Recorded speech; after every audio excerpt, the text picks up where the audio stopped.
Albabas, nakatamo ka naman saka Varikuda na ramba kata. Mawauza ndio na mama. Tatautaura nyine but makauza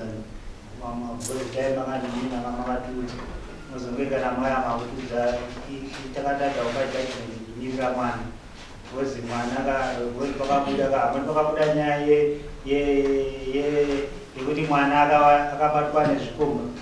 Wozi tatuda kuramba muno kuti ana baba makabata vana venyu vaita zvikomba. Mama ati taura Pfuma mune Kumukwasha wanga usina kuroora muchivharidzira vanhu vari kuita zvechifambi. Nokuti mwana anenge aita chifambi, baba wamureva Pfuma kune uyo aimbova waigara naye. Imuchizwa kuti pamwe ari kumurume mawana azoenda futi ikoko makunoti kune ikoko anhingiri nawo nakundirorera kuti achida Pfuma yangu. Isusu tikuda mwana wenyu kuti kana mureva Pfuma titange tabva mambo vamutsiura runhu anenge achiita ungotora varume ungodanana niki ane imba. Saka tabvunza kuti mauya naye zvokuti mijikini zvokuti ari pabasa kana dari chii daimanyatsotaura kuti ari kudiwa kwamambo ndonga munhu ari kushandira yandoziva kuti munhu wese kwaanogara kuna mambo. Zvokati imi hamuna kutaura izvozvo mangoti aiwa ndozauye tinongonozvipedza. Manje nyaya yenyu muchangoramba muchiita se muchiuya kusvikira mwana iye aita se auya paachazouya ndo pamuchazoziva zvamuri kuda zvavo. Nokuti isusu tikuda mwana wenyu kuitira kana aita chifambi tibhatata se tamudhisipirina munhu kuti asiyane nezvechifambi. Kana imi muchizova ine Pfuma yenyu asi tei tamudhisipirina. Saka tozoona namusi wafuti ndofunga anenge auya. Tisingazive chengamire uyu kuzvidza angangoti kwaari kuuya mukadzi wake abva angopinze chikomba chacho nyasha mandara amene kuti ingaitwa sei. Angauya ere chikomba chacho? Angauya. ndozanazi auya toguma nechikomba.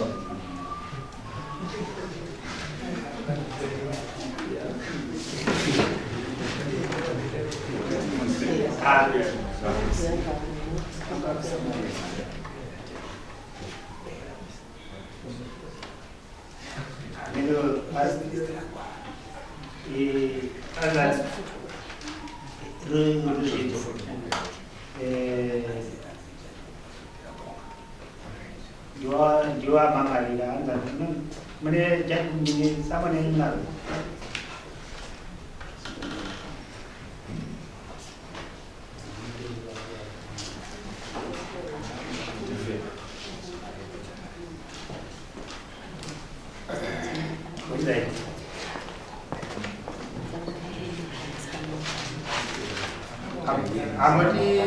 Amati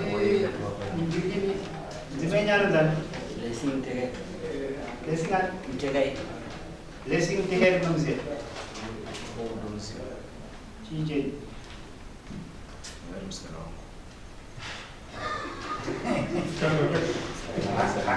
saya nabasa nemkati saka chitaura chinzwe angani ruzvidzo zvakaitika nekuti ava havasi kuramba. Zvakaitika ndezvekuti ini zvina ndakarora mwana wababa watezvara ndichigara naye. Kuti ndiwo wanga wakarora ndida ndichigara naye. Uri ndiwo wakarora here? Ndakarora kwavara saka ndaizikanwa natezvara wangu. Saka yanga akutoitawo zvokundibira andidopa kuti musikana wake ari kubabatanidza sei kuti musikana wake mukadzi angaita akamuudza kuti ndine vana vangu 2 nemurume.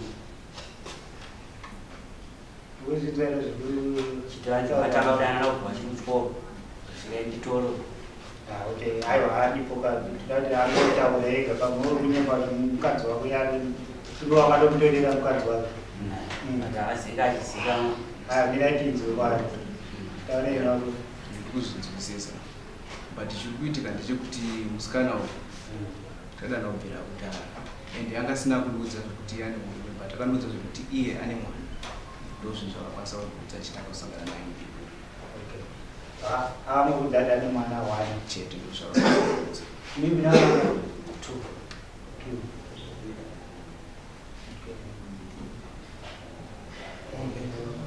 makamena kababa wacho kababa wacho ndinomubereka amaionanirana munhu aitoita zvekuuya kumba kwangu pandinge ndirikumba aitogorareko anogona kurareko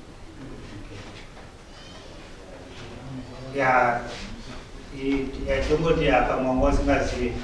pati mhosva inowanzoparwa nokusaziva vakaona vanhu vese vari kupara mhosva idzi vanopara nokusaziva munhu wangoidanana naye mukadzi wani wabushi wari zvidzo ari kutoti vane vana vairi vakauzwako hwana zvati vandoni vana vangani vairi ndisingazive pamwe wechitu wacho neanga akundi wako zvikatondishamisawo ndezvekutosvika kwaakatoita murume achitosvika kubva kwamo ngosi zvinhu zvanga ndisitongatosiva ukuzvidzwa kababa ndoda pfuma dzangu ndiri naprogram handabasa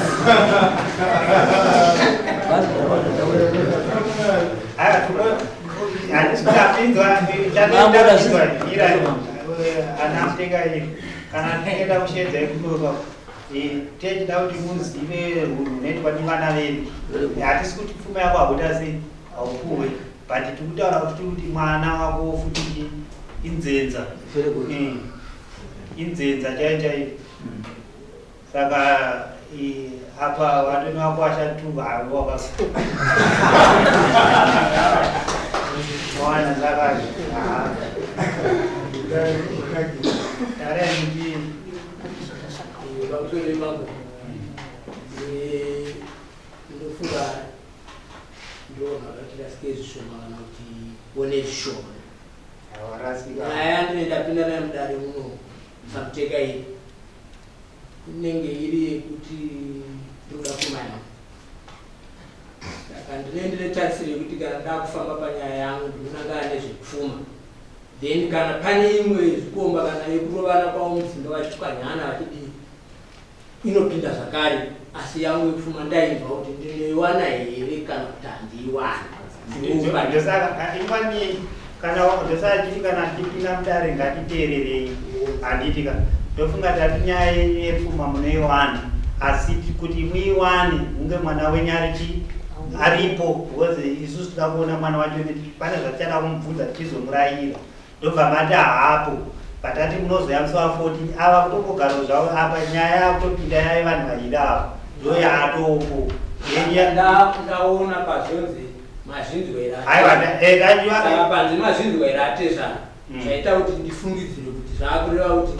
nyaya yevanhu vaviri vakakatana yakupinda kwandiri zvakare neniba asi ndichida pfuma yangu hazvisinizvo shamwari unless kana murimi vabereki vai vanoti vana hurai muzoningirikina tizoreva pfuma because isusu kana tichitaura kuti mubereki panotonzi kana mwana akanobatwa chikomba tinoti tishedza vabereki kuti vanzwe kuti mwana wavabatwa ane chikomba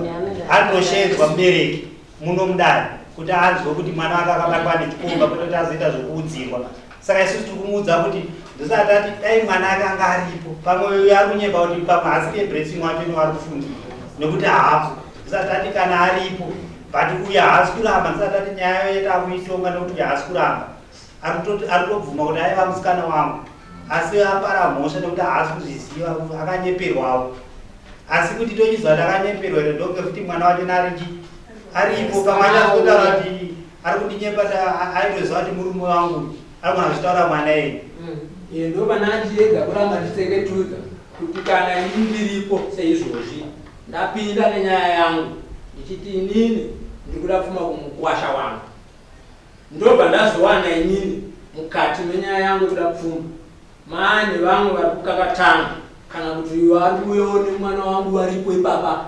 vachiti takarowana nezuro asi ndandava ndine nyaya yemari yangu yekuti ndodoti pfuma yangu kana chinga kutongwa apa inoita pinda pairere kana kuti ini ndakuda zvangu kudare ava zvikomba zvisara zvitaura ndozotedzwa ndakuya nemwana wangu ndichizi mukwasha wako akatakazo mwana akauyowa nechikombo chiri kunzi mukwasha wako ndotanga kuchizirwa apa kwete nditanga kuziva chikomba mwana wangu haapo apa nyaya iri kutaura ende andaika nyaya yangu yepfuma ndopa ndanchitaurira madhira munondora hatinyangoda kurovairwa takarega kupi nokuti uyo mukwasha wenyu mudiki abvuma kuti mwana wenyu musikana wake mukadzi wemunhu unoziva ndo unozi kuzvidi kuzviroverera wega kuti aiwa ndinodango wangu raaramba kuti handimuzivi mukadzi wacho ari papi zvino yabva ataiwa munhu amuruda wamutaura kuti musikana wangu rovati atoguma mhoso yake uyowo arodaji ari mukadzi wangu akamwana ane chikomba pamwe chikomba iye ndichakuripiraipo mambo pese ndabanzwa madhira asi pandiri kutaura ndezvekuti kana ndainga nyaya yangu iyi ndinenge ndida kuti ndisunungurwe kana ava vazouya vanoya navo mudare zvakare hatikusunungurwega mwana wenyasi mwana kwako uende mwana wetu usunungurwe mwana dara imi munoyanzwa 14 alright imime avana mupfekeri apa nyaya iripo ndekuti makatoda kuti dare zvaraona kuti mwana wenyu haapo mochinzi simukaendai kumashure aiwa isitava tangoti mubatane kuita kuti mangwana mwana wenyu azouya muchibva mangonzwa mwana panotongwa mwana wenyu nezvikomba zvake mutenge muripo pachivanhu mufanira kunge uripo uchinzwawo zvapara mwana pamwe uzonzonza apondobva wangozoti ndakamboinzwa wachangamira nyaya yenyu haina kuraswa asi hamurodze mwana asi ani mwana ako yazorora mukwasha ako yazorora kuti tikukumbirawo sadza kunani kuna Miriam here kana kuna Blessing obva ati kuna Miriam ovhunzwa ndizviri saka ndozongazvidiro kuti mwana wenyu kuti murodza hangaroore munhu asi kuda sei wasiri kuona asi siri paari kuuya akutomwinga dziri mbiri imuchaingawo dziri mbiri saka tinoonana next time pamusoro mambo nyaya ndikanda kuti ndotoshamisika unozvikuitika muno izvi azvikomba tu uzi handipa mari hapana ndipa mari saka zvakatofanana zvikomba zvese ndatobata vese zvatokwana hapana mari handipa mari uyo andipatsvaga ndozvandini akatsvaga kuti ndokune mwana wangu saka vese zvikomba munondoro omamangaririka zvese zvezvikomba agara mwana wangu chete ndapfuma wena munoda muchiri zvikomba zvese vana zvikomba zvese bose hapana andipa mari hapana andipa mari hapana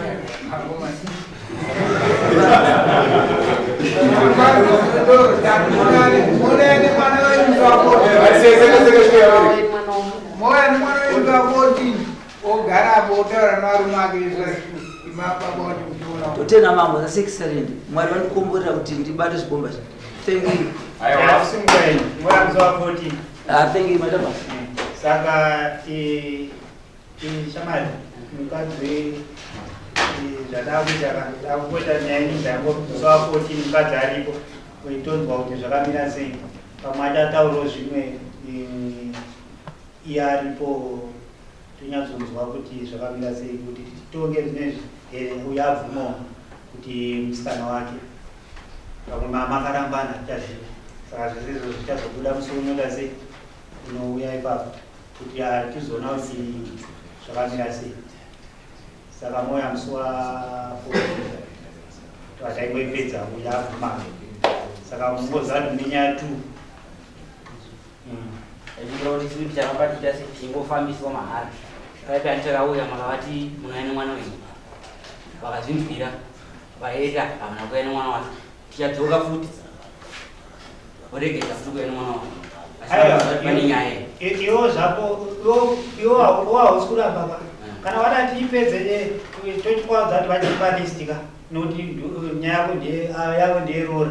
kana vada ti tochiipedza vanongotipa listi tokupa listi yavari kuda nokuti izvo zvekuti zvezvikombonde zvimwe vatoda listi yavo kana vada nokuti kutyava kuti mwana wavo isusu tikutaura kuti toda kuti mwana wavo ariapo azotsiurwa hatisi kuti hausi kuwapa pfuma yavo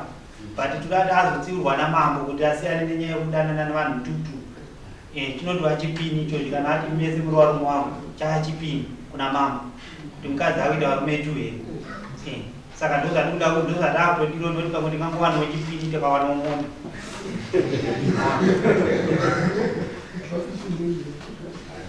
saka ndozvatiri kutaura kuti mochiya musa 14 asi 14 ndopanopowa judgment nokuti pamwe pachakutaka munhu achati mese muri varume wangu mamusana ati zvibvumo izvozvo kana patakambachidza aritaura kuti murume wangu ndomuda uya ati mukadzi wakatomuda saka takakuona kuti nani vachinocheneserana padare panapa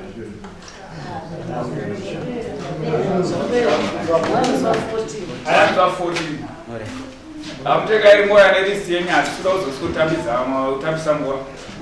Nyalisi yangu yese. Lisi yangu yenyengoro kumana. Emkwasha ngwanda. Mwana mkwasha wenye naiba. Mama ngana wese. Kuyamusi. Anamshlanga. Anamshlanga. Has. Has no way, man.